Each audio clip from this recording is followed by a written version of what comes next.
नमस्कार, मैं हूं गजानंद वर्मा। कक्षा 11 के लिए विषय अनिवार्य हिंदी, पुस्तक आरोह और पाठ संख्या 7 गज़ल। ये दुष्यंत कुमार के द्वारा रचित जो गज़ल है, इनका जन्म 1933 ईस्वी में हुआ और मृत्यु 1975 ईस्वी। पहले इनका कवि परिचय, पाठ परिचय, उसके पश्चात इस पाठ के बारे में पढ़ेंगे। इनका जन्म 1933 ईस्वी में राजपुर नवादा गांव उत्तर प्रदेश में हुआ। प्रमुख रचनाएं: सूर्य का स्वागत, आवाज़ों के घेरे, साए में धूप लगती है और जलते हुए वन का वसन, काव्य एक कंठ, विषव्यायी, छोटे छोटे सवाल, आंगन में एक वृक्ष और दोहरी जिंदगी, उपन्यास। इनकी मृत्यु 1975 में हुई। दुष्यंत कुमार का साहित्यिक जीवन इलाहाबाद में हुआ, अर्थात उन्होंने पढ़ाई लिखाई इलाहाबाद में की। आरंभ हुआ वहाँ के साहित्यिक संस्था परिमल की गोष्ठियों में वे सक्रिय रूप से भाग लेते रहे और नए पत्ते जैसे महत्वपूर्ण पत्र के साथ भी जुड़े रहे। आजीविका के लिए, अर्थात उन्होंने अपने जीवन को चलाने के लिए आकाशवाणी केंद्र में काम किया और बाद में मध्य प्रदेश के राजभाषा विभाग में काम किया। अल्पायु में, बहुत ही कम उम्र में इनका देहांत हो गया, किंतु इस छोटे जीवन में इन्होंने जो साहित्यिक उपलब्धियां प्राप्त की, जो साहित्य की विधा कला प्राप्त की, शायद ही किसी अन्य को मिल पाई होगी। गज़ल की विधा को हिंदी में प्रतिष्ठित करने का श्रेय अकेले दुष्यंत कुमार को है। गज़ल को हिंदी में लिखने का जो काम है, क्योंकि गज़ल वगैरह अन्य भाषा में लिखी जाती थी, तो गज़ल को हिंदी भाषा में लिखने का जो श्रेय है जो दुष्यंत कुमार को जाता है। उनके कई शेर साहित्यिक एवं राजनीतिक जमावड़ों में लोकोक्तियों की तरह दोहराए जाते हैं। लोकोक्ति की तरह, मुहावरे की तरह उनके शेरों को पढ़ा जाता है। साहित्यिक गुणवत्ता से समझौता न करते हुए भी दुष्यंत ने लोकप्रियता के नए प्रतिमान कायम किए हैं। एक कंठ विस्पाई शीर्षक गीति नाट्य हिंदी साहित्य की महत्वपूर्ण एवं बहुप्रशंसित करती है। यहाँ दुष्यंत जी की गज़ल दी गई है। इसमें दरका व उनके गज़ल संग्रह साए में धूप लगती है। ऊपर दरका साए में धूप लगती है। मूल चीज़ क्या है कि साए में धूप लगती से लिया गया है। साए में धूप लगती है, साए में धूप।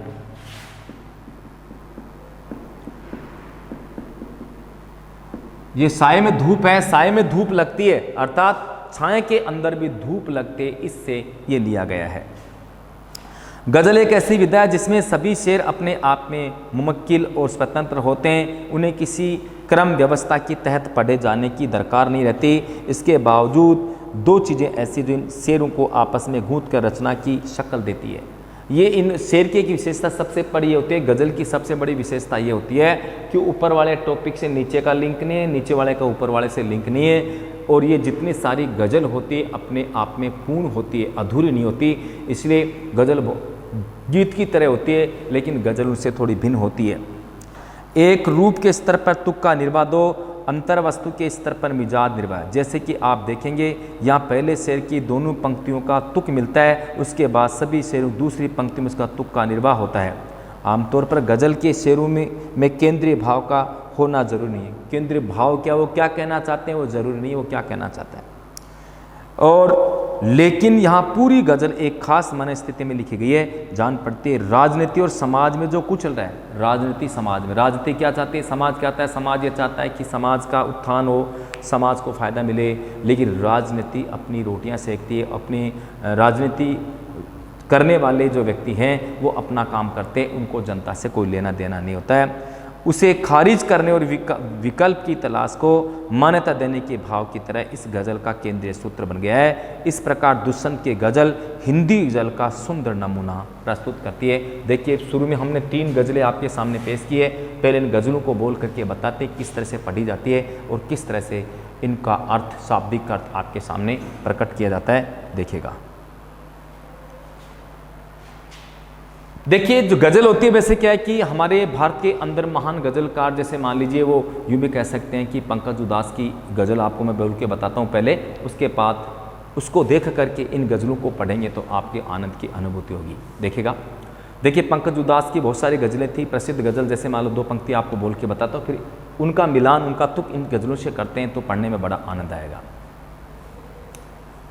मैं शराबी नहीं फिर भी कोई पिलाए तो मैं क्या करूं, बस एक बार नजरों से नजरें मिलें और कसम टूट जाए तो मैं क्या करूं। देखिएगा इसी तरह से इस गजल को देख करके गजल कहाँ तो ये तय था चिरागा हर घर के लिए, कहाँ चिराग मैसर नहीं शहर के लिए। यहाँ दरख्तों के साए में धूप लगती है, चलो यहाँ से चले और उम्र भर के लिए।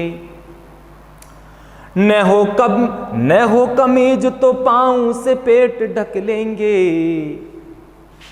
ये लोग कितने मुनासिब हैं इस सफर के लिए। एक बार इसको देखिएगा, उसके पश्चात इसका शाब्दिक अर्थ आपको समझाते हैं। कहाँ तो तय था चिरागा हर एक घर के लिए, कहाँ चिराग मैसर नहीं शहर के लिए।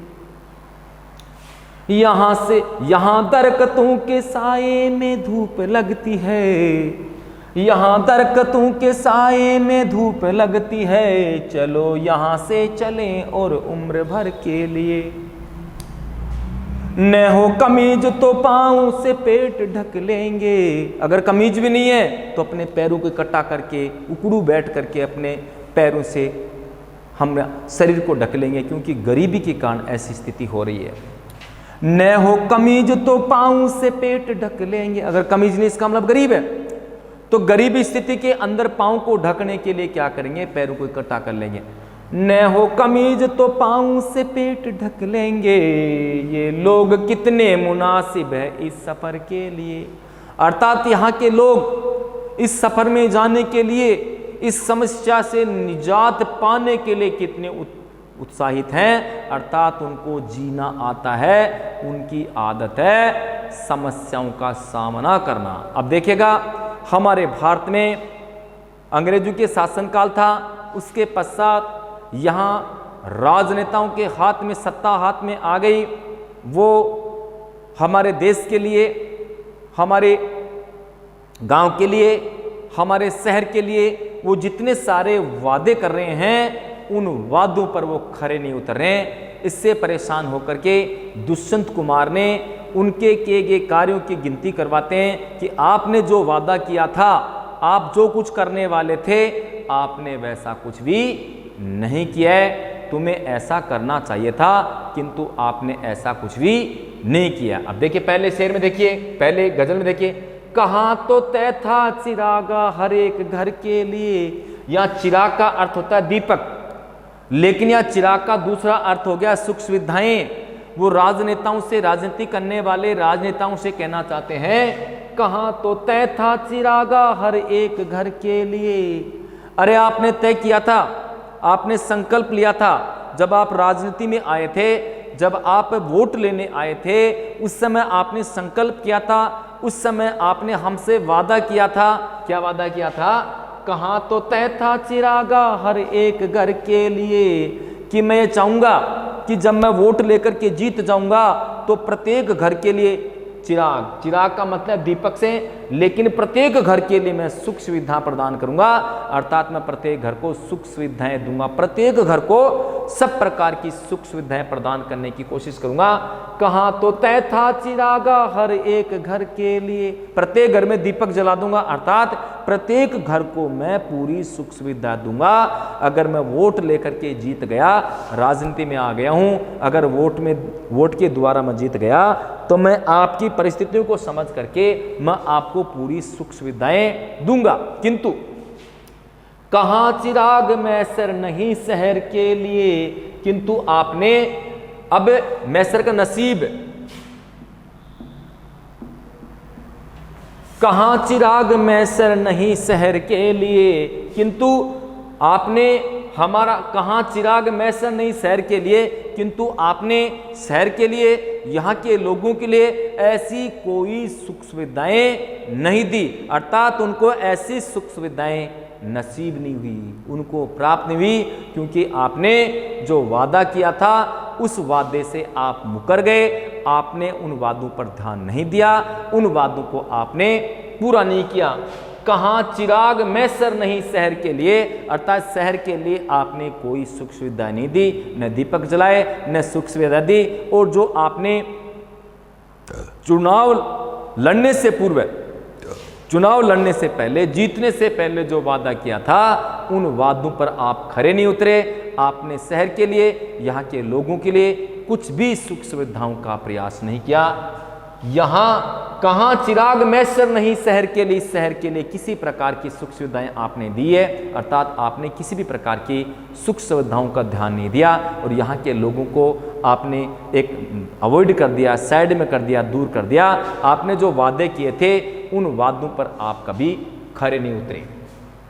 अब देखिएगा, ये जो इसी को ध्यान में रखते हुए दोबारा कहना है, यहाँ दरख्तों के साए में धूप लगती है। बात बड़ी विचित्र है, दरख्त किसको बोलते हैं? अरे यहाँ पेड़ पौधे हैं, लेकिन पेड़ों के नीचे भी हमें धूप लगती है। देखिए, यहाँ दरख्तों के साए में धूप लगती है, यहाँ छाया पेड़ हैं लेकिन उनकी हमें छाया नहीं मिल रही है।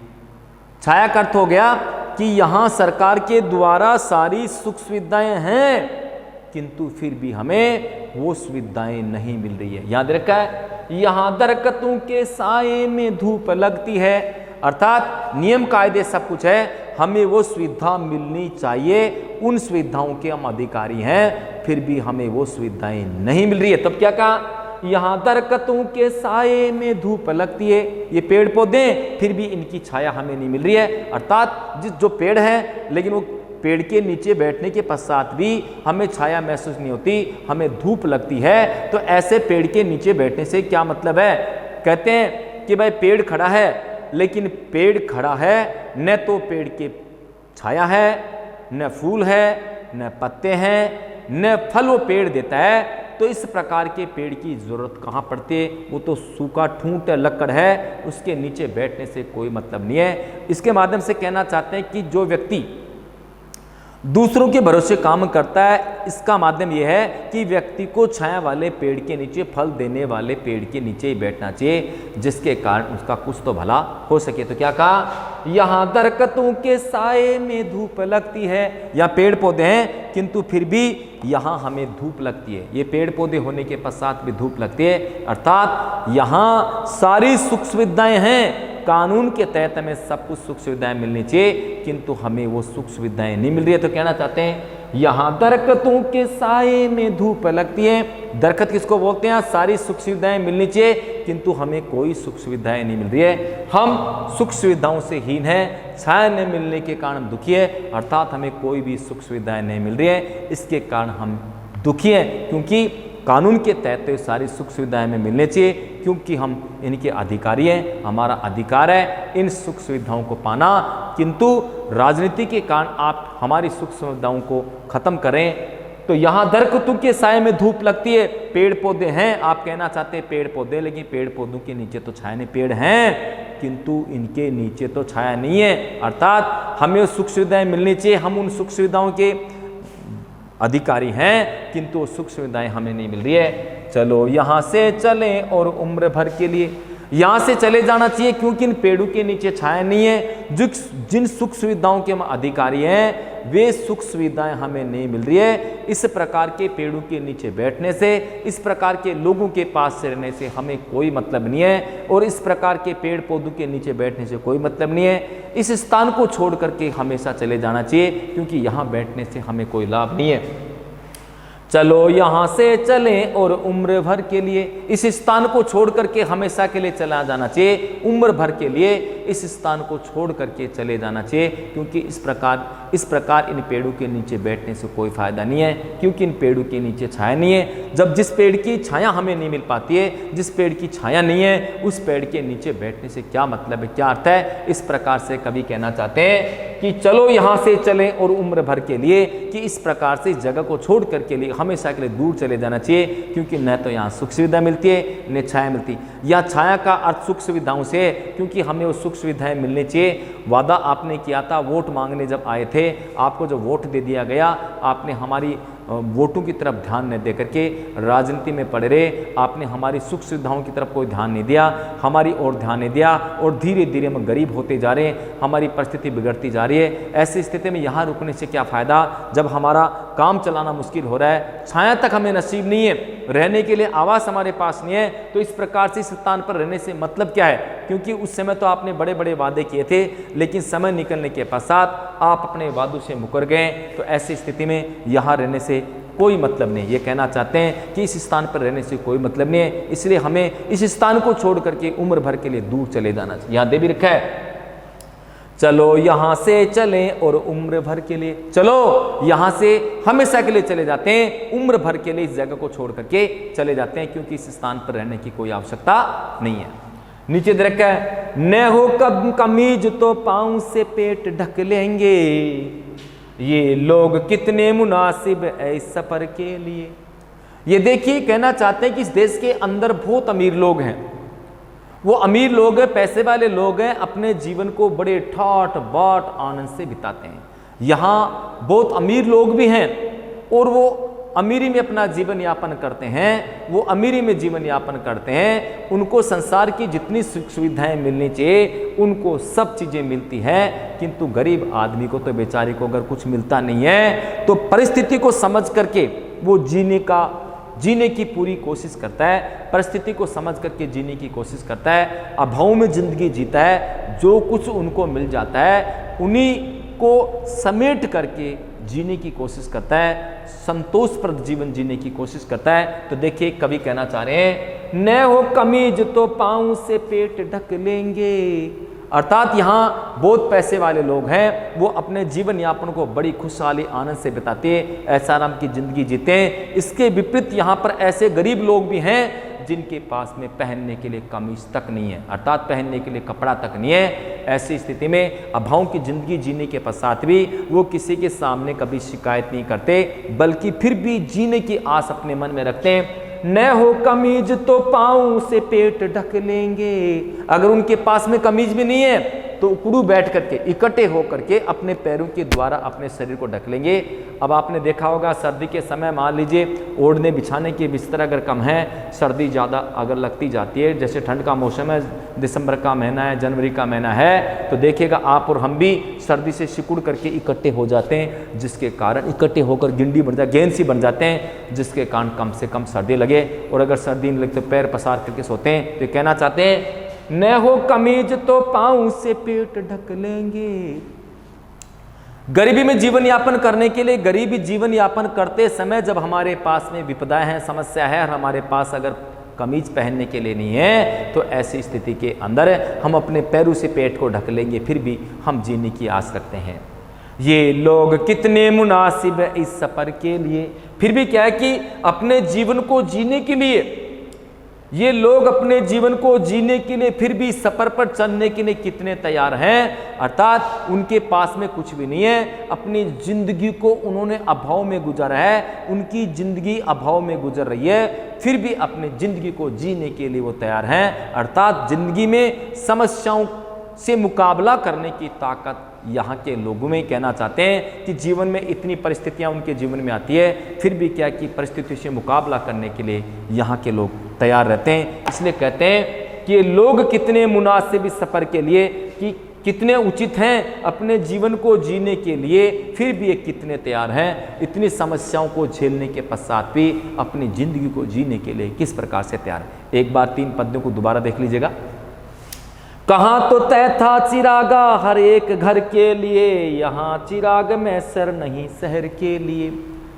क्योंकि जो राजनीति में आने वाले राजनेता थे, वोट मांगने आए थे, तो गांव के लोगों से, शहर के लोगों से वादा किया था कि हम आपको सारी सुख सुविधाएं देंगे, आपको सब कुछ देंगे, प्रत्येक घर को हम चिराग बना देंगे, प्रत्येक घर में प्रकाश कर देंगे, रोजगार देंगे, काम देंगे, जिसके कारण आपकी ज़िंदगी आसानी से चलेगी। किंतु उन्होंने ऐसा नहीं किया। तो देखिए, कहाँ तो तय था चिरागा हर एक घर के लिए, आपने यहाँ के सुख सुविधा के लिए, यहाँ गांव की या शहर की सुख सुविधाओं के लिए आपने वादा किया था कि प्रत्येक घर के अंदर ये सुख सुविधाएं हम प्रदान करेंगे, किंतु आपने तो किसी प्रकार की सुख सुविधा यहाँ के लोगों को नहीं दी। कहाँ चिराग मैसर नहीं शहर के लिए, लेकिन आपने शहर के लिए कोई सुख सुविधाएं नहीं दी। यहाँ के लोग सुख सुविधाओं से हीन अपना जीवन यापन कर रहे हैं, क्योंकि आपने तो वादा किया था जब मैं वोट लेकर आऊँगा जीत जाऊँगा, जब मैं जीत जाऊँगा तो निश्चित रूप से आपका भला करूँगा, शहर के अंदर गांव के अंदर ये सुविधाएं प्रदान करूँगा। किंतु आपने मुड़ करके कभी नहीं देखा, यहाँ की सुख सुविधाओं के बारे में कभी भी आपने विचार नहीं किया। फिर भी क्या है कि कहाँ चिराग मैसर नहीं शहर के लिए, ये शहर का नसीब नहीं है, ये आपका काम नहीं है कि आप इसको सारी सुख सुविधाएं दे, किंतु आपने इनसे मुख मोड़ लिया। यहाँ दरकतों के साए में धूप लगती है, चलो यहाँ से चले और उम्र भर के लिए। दरकतों के साए में धूप लगती है, अरे यहाँ पेड़ पौधे हैं किंतु उनकी छाया नहीं है। कहने का अर्थ है कि यहाँ नियम के तहत हमें सुख सुविधाएं मिलनी चाहिए, किंतु वो सुख सुविधाएं हमें नहीं मिल रही है। हम सुख सुविधाओं से हीन अपनी जिंदगी जी रहे हैं। अगर हमें सुख सुविधाएं नहीं मिल रही है, हमारी व्यवस्था अगर यहाँ नहीं हो रही है, तो इस प्रकार यहाँ रहने की कोई आवश्यकता नहीं है। हम ये जगह छोड़ करके अन्यत्र चले जाना चाहिए, क्योंकि यहाँ रहने से कोई मतलब नहीं है। चलो यहाँ से चले और उम्र भर के लिए, यहाँ से हमें चले जाना चाहिए, क्योंकि जिस पेड़ के नीचे न छाया मिलती है, अर्थात जिस स्थान पर रहने से हमें किसी प्रकार का फायदा नहीं मिलता है, सरकार हमारी बातों पे ध्यान नहीं देती है, हमें जो सुविधाएं मिलनी चाहिए वो सुविधाएं नहीं मिलती है, इस प्रकार के शहर का क्या मचार डालें। इस प्रकार के शहर में रहने से हमें कोई मतलब नहीं है। इस जगह को छोड़ करके हाँ हमेशा के लिए चले जाते हैं। इंसान को वहीं रहना चाहिए। फल वाले पेड़ के पास रहते हैं तो उसकी छाया भी मिलेगी, शुद्ध वातावरण मिलेगा, उसके फल भी मिलेंगे। अरे भाई जिसके न पत्ते हैं, न फूल, न फल हैं, उस पेड़ के नीचे रहने से क्या मतलब है? वो तो सूखा ठूंठ है, न कभी वो उसमें पत्ते पलवित होंगे, कभी पत्ते नहीं आएंगे। तो इस प्रकार के ठूंठ के पास रहने से कोई मतलब नहीं है। लेकिन जिस स्थान किसी प्रकार के सुविधा नहीं मिले तो वह रहना बेकार है। न हो कमीज तो पाँव से पेट ढक लेंगे।